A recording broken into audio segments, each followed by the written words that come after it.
Hi, this is Arthur Melvin. I'm your host today for GGG Insights, and this is another of our series on alternate energy for the East End. And we're very happy to have once again with us today Gordian Raacke, who is the Executive Director of Renewable Energy Long Island. He was with us in a prior segment and has agreed to come back and do this one. I will add, though, Gordon, I found out that in our prior segment, you told us about the fact that if we go to a website called Energize East Hampton, yep, we could get a free energy audit. And between the first segment and this segment, both our director and our producer took notes on that. Our producer is much more efficient. He already has gone to the website and signed up. Our director will be signing up later, and I will be signing up later. So you've done a public service for at least 3 people right there by coming in and joining us. But I want to find out a little bit more, or just talk about a bit more about something we touched on in the first segment.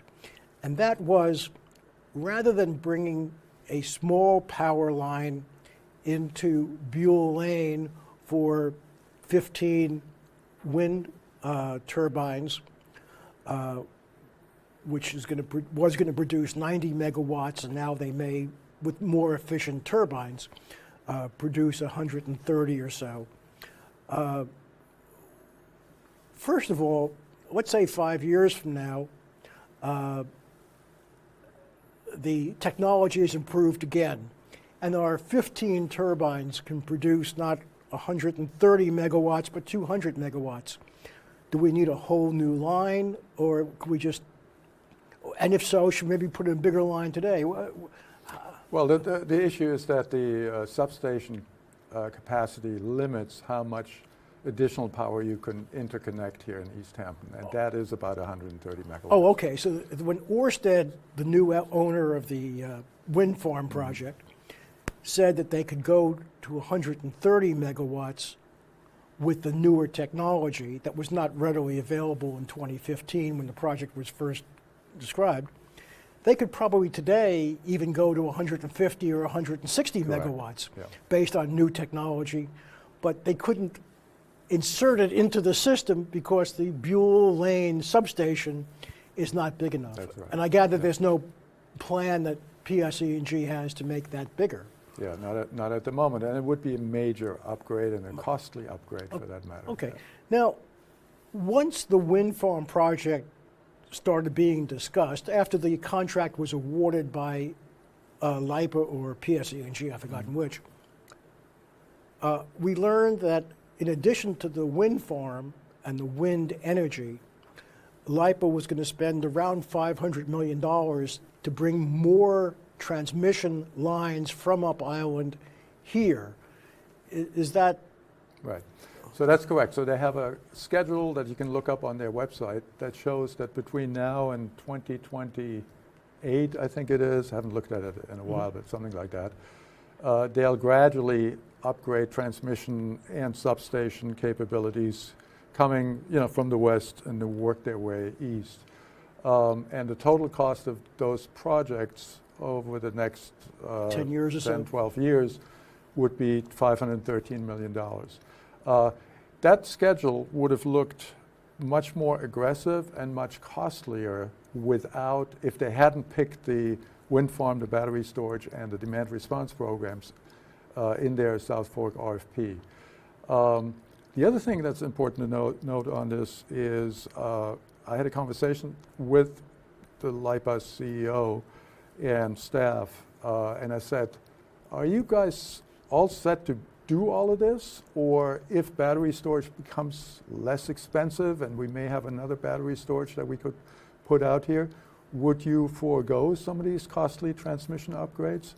And they said, yes, absolutely. And I asked them to write me a letter stating that schedule is not etched in stone, but will be modified as new technologies come out and become cost effective.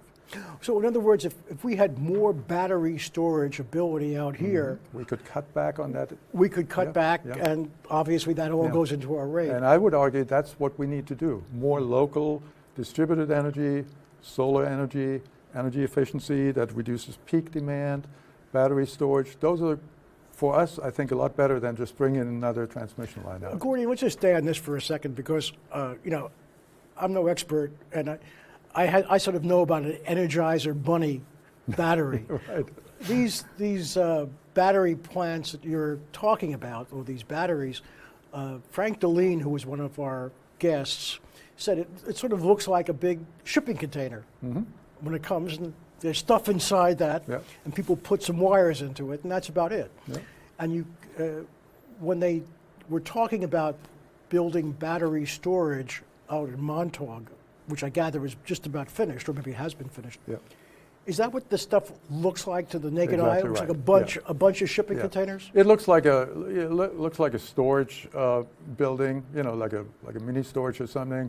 And inside you have something that essentially racks, like a server farm with battery storage equipment in there. They're typically lithium-ion Oh, okay. batteries. But to the uninitiated guy, he or she just sees a bunch of cargo containers. Yeah, I mean a building, Well, single-story building like an industrial building. oh, That's right. it's not really a It's shipping. not, no, it's not a shipping container. But It could it's be what the that size or two of them, but it's a building that looks like a commercial building. The interesting fact is that we got the first utility scale battery storage facilities on Long Island, right here in our town of East Hampton. One at the Buell Lane substation that we were talking about, and one in Montauk. And each one of these can store enough power during off-grid, off-peak periods to power 5,000 homes for 8 hours. So they can really help us get us through these peak demand peaks, where in the summer everybody turns their air conditioner on and we don't have enough power. Well, Australia's having a horrendous heat wave, and there are two Australian provinces or states, I'm not sure which, but one has the traditional setup, and one has, thanks to Elon Musk Right. and Tesla, a big Tesla battery installation. That's right. And in this last crisis, the older area in one province was just decimated. And the people in the more modern installation with Tesla batteries, it's like an advertisement for the Tesla company, but it's really not, really did relatively well during this kind of a crisis, Yeah. which translates to resiliency. Yeah. So why wouldn't we as a town want to see a proliferation of these battery farms? You're absolutely right, and that's what we got to push for. And the trick is, of course, is making it cost effective, right? So the battery technology is available now for home use. You can put one in your sure. home, but it's quite expensive still. On a larger scale, it's of course less expensive because it's a larger facility, but it's still one of the most expensive ways to address peak demand needs. But over time, in the next few years, those prices will come down. They already have come down significantly. Because we've been discussing at the airport the idea, I'm on the airport committee of town here, and we were discussing one of the concepts, which is a microgrid concept. And somebody suggested that at the airport, up in the woods near the gun club on the airport master plan, there are 5.5 acres up there that are zoned for industrial purposes, not aeronautical purposes. They could be aeronautical, but realistically not aeronautical purposes. And so you have 5 acres in the woods next to the gun club. And somebody suggested that might be a great site for a industrial battery installation. It's over a water recharge area, so you wouldn't cover all the ground, and the rainwater would go over what I'll call the shipping containers or small buildings and go back into the ground. And it sounds like a relatively easy way to store energy if we do, in fact, do some energy farming, if you will, at the airport. Sure. I mean, you of course need to look at the the electrical interconnection, you need enough transmission or distribution capacity there. You may need a substation there to interconnect, to plug it into the grid, right? Well, when this was first looked at 4 or 5 years ago, and again, I'm myopic. I'm talking about the airport because that's what I'm involved in. Sure. There was a plan to do a big solar farm at the airport, Right. but the real problem was the cost of the cabling to Buell Lane. So once again, it's the same problem. Yeah, that was one problem. The other one, I remember that proposal that the town put out an RFP for right. proposals and got several proposals back. One was that you would have had to cut down a lot of trees because obviously you can't put it on the runway and you can't put it very close to the runways, right? So there were areas that are available, but they have trees on them. Yeah, and we can't cut down trees. I mean, real world, we cannot cut down trees at the airport except for a particular small building. But what's happened now, which may not have been the case 5 or 6 years ago, they have developed solar panels that can be placed relatively close to the runways. Yeah. And if you envision East Hampton Airport, it's sort of a pyramid shape, and there's lots of land already cleared in between runways and alongside runways. You wouldn't obviously put it someplace that would be a hazard if somebody made a wrong turn. Well, there are FAA regulations. Yeah, FAA has a lot of regulations about that. Yeah. But we also have out there a lot of rooftops. We have lots of hangars, Right. some of which face the right way. Yeah. We have the terminal building. We have the canopy over the fuel. We have a lot of areas that could be used for solar installations, including the big parking lot we've got out there. I was just going to say, right? I mean, and the town is looking at that. So, and working on assessing what could be done there in the short term and in the longer term. Yeah, and I know there's also some utility regulations or something like that that make it somewhat difficult at this moment in time for you to cross public roads trying to develop a mini grid. And the Right. advantage of the airport is we have a lot of land, around 600 and something acres, with no road that would be crossed. Right, and all owned by one entity. Right? All So- owned by one entity. Right, yeah. No, you got something there. Yeah. And the town of East Hampton also, a few years back, had a feasibility study done on a microgrid for critical facilities within the town. They got a grant from the state and several other towns got that as well, Southampton, for example, as well, to build small, sort of pilot project size microgrid infrastructure that could keep critical facilities up and running in the case of a grid outage, right? Well, one of the things we talked about with Peter von Skoyak, Supervisor von Skoyak was one of our guests, and we said, gee, how about a mini grid for the town hall campus? Again, no intervening roads. We've got the town hall. We've got even a bigger parking lot out there. And, what he said was about 5 or 6 years ago, the town got a proposal from a company to do a microgrid in that area, but it was way outside the town's budget for that type of facility. So this is the study the feasibility study. Good, I think he must have been I didn't see the segment, but I believe he must have been talking about what was called the New York Prize Microgrid Feasibility Study, Phase 1. And what I remember from that is that the state had set certain cost-benefit criteria that would then enable the town to get state grants to start designing and then build the microgrid. East Hampton and Southampton failed to meet those requirements when the feasibility study was completed. So we were not able to get those grants. That's why that didn't move forward. But we should revisit that because technology has evolved. I was just going to say, technology has changed. We should start not only thinking, but as soon as possible, start building at least small pilot stage microgrid projects. Well, I guess Peter, Cray von Sickle was another person who's been here. And what he was suggesting is, if you think of a tiny microgrid, you think of something like the Village of East Hampton Emergency Center on Cedar Street, or the Amagansett Firehouse. I mean, those would be logical places to do mini grids with battery storage and things like that. The police headquarters here, and I mean, things you got to keep up and running no matter what, right?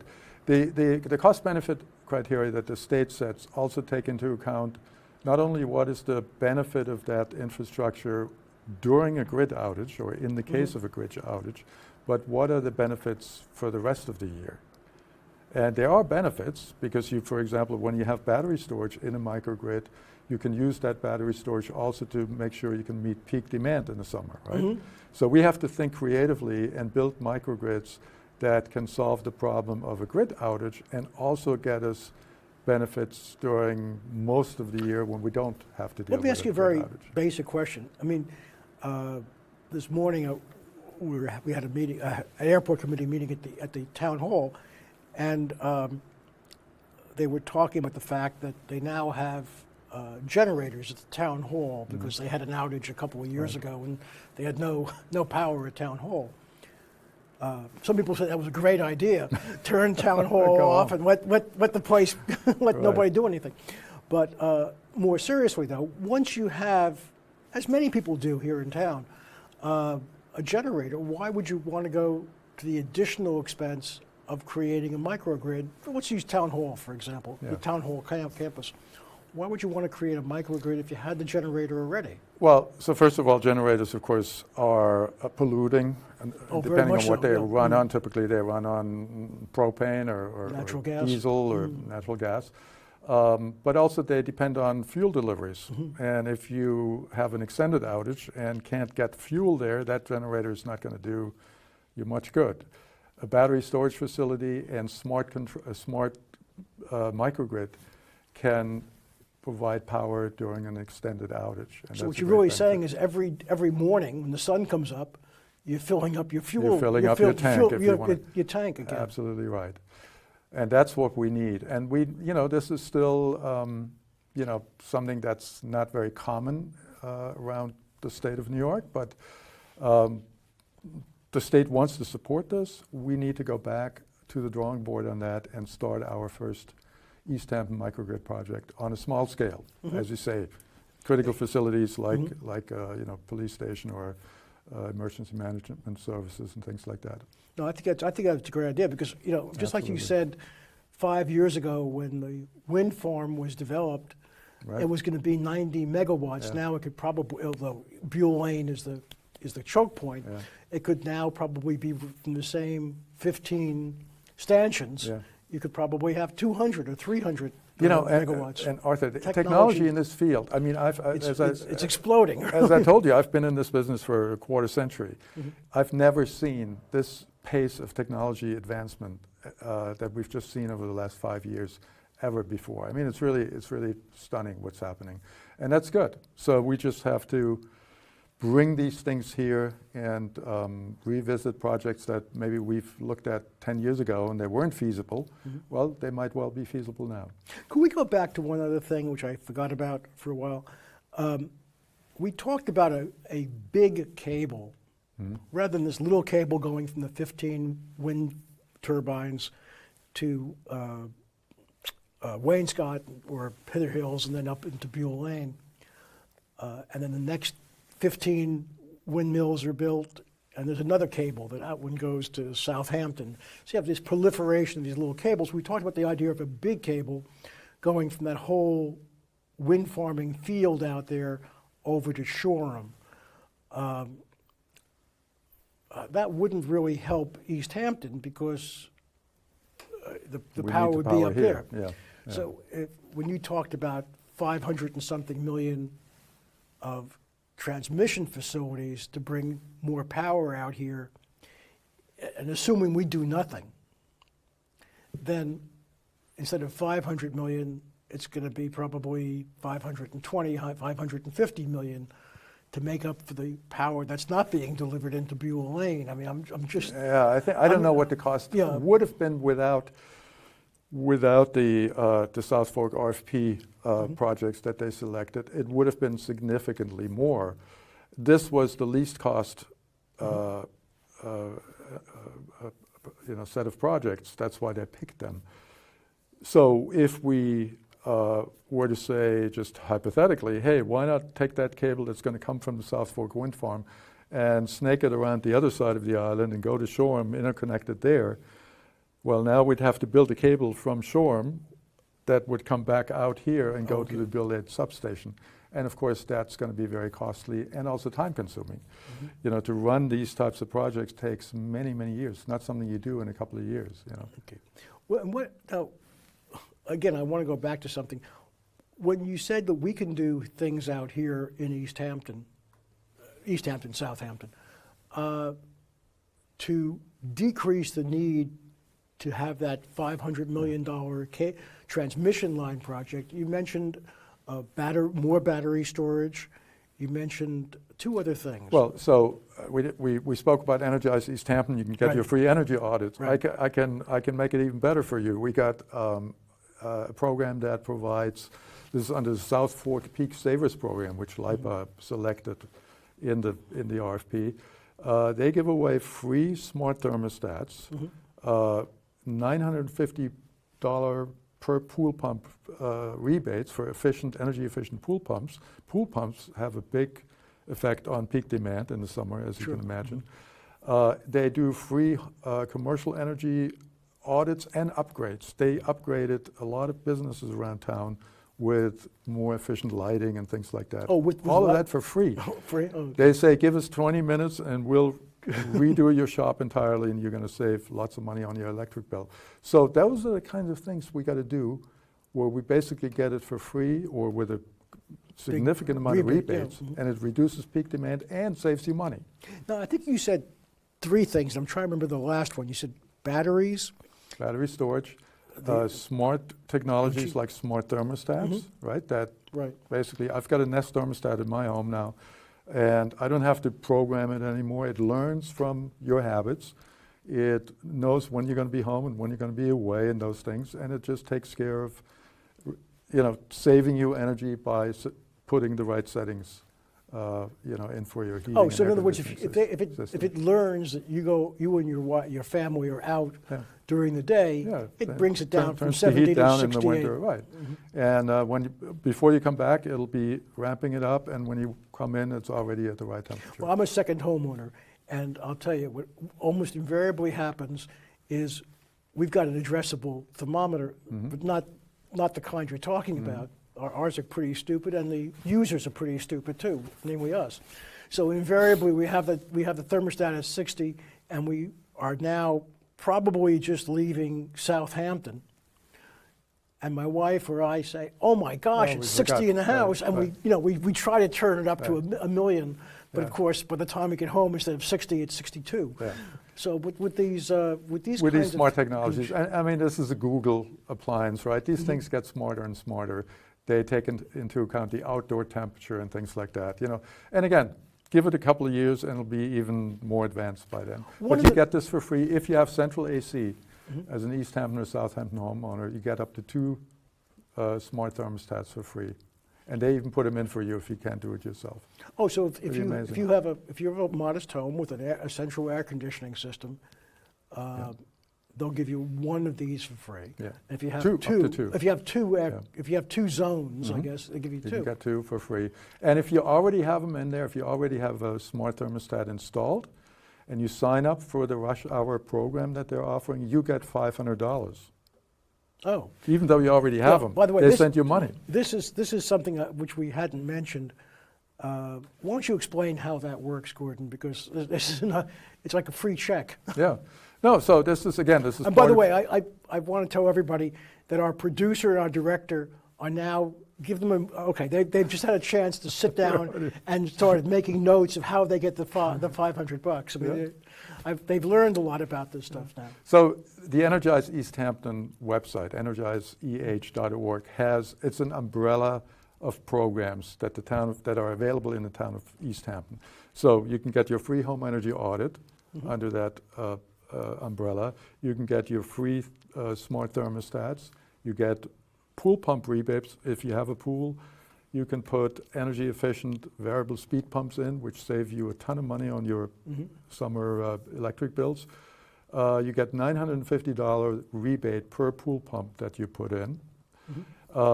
If you're a business in East Hampton, you get a free commercial energy audit and free lighting retrofit of your facility. But you mentioned a $950 pool pump, variable pool pump rebate. What does a pool pump cost these days? Depends. I mean, the pump itself may be around well, you can get them as low as $600, depending on the horsepower. Yeah. 800, 900, maybe 1,500.